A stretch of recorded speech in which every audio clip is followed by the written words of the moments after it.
হ্যাঁ everyone, welcome to my another blog. তো আজকে তোমরা তো জানোই যে জবা ফুল আঙ্গ চুলে ম্যাজিকের মতন কাজ করে। তো এদিকে দেখো আজকে একটা হেয়ার মাস্ক বানিয়ে নিলাম। তো এদিকে আমি কী দিলাম তো তোমাকে দেখালি। জবা ফুল দিবা দুইটা, আমি তো দুইটাই দিছি। আর অ্যালোভেরা জেল, অ্যালোভেরা দিবা। আমি অ্যালোভেরাটা পুরাই মানে পাকলা শুদ্ধই পেস্ট করে দিছি। আর কারি পাতা দিছি, আর জবা ফুলের পাতা দিছি। এদিকে দেখো আর যার যার মানে হেয়ার কন্ট্রোল মানে হেয়ার ফল হয় আর বা ড্যামেজ হেয়ার হয়, এটাও রিমুভ হয়।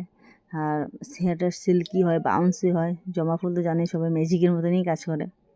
পাতা লাগালে এমনি পাতা লাগালেও বহুত ভালোই কাজ করে।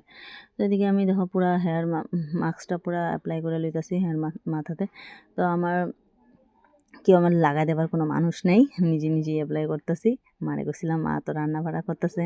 যদি দেখুন লাগালে পুরো চুলে, তোমরাও পুরো চুলে লেন্থে একদম গোড়া পর্যন্ত আগা পর্যন্ত পুরা যতই থাকে পুরো কাঁচায় মাচায় সব লাগালে। আমার তো অল্প কম পড়ে গেছে গা, তাও সব পুরা ম্যানেজ করে লিছি।